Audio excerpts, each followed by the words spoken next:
enjoy both commercial and tourist relations with Turkey, and you've now rewarded it by attacking a fleet of ships that's come from Turkey and killed Turkish nationals. That's a great way to win friends, isn't it? Yes, this is unfortunate indeed. Obviously, over the last few months, the relationship with Turkey has been, the atmosphere has been less positive than it was historically.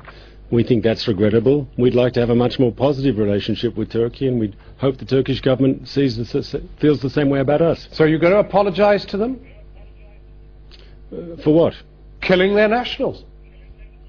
Well, it has to be very clear what happened and how this incident actually developed. There were 6 interceptions yesterday, 6 interceptions, all done by the Israeli Navy. All 5 of them were done peacefully, without violence, without harm to soul, to people.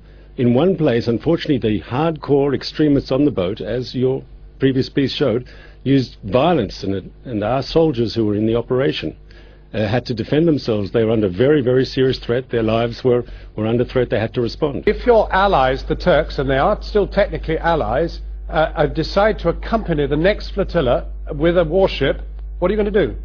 Because they're saying they're going to. What sort of hypothetical is... No, they are saying, they're actually saying, about? The Prime Minister said in Parliament today that the next flotilla will very likely be accompanied by a Turkish warship. What will you do?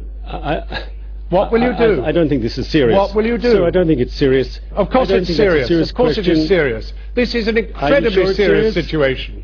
This could result in major warfare. The Turks are about to send warships. You're telling me the Turks are about to send warships to attack Israel? Well, why don't you get on the telephone and ask them? I don't know. Why don't you get on the telephone and ask them? I don't think it's serious. Don't ask me where you got this from. Don't ask me if I'm serious. Check with the Turks.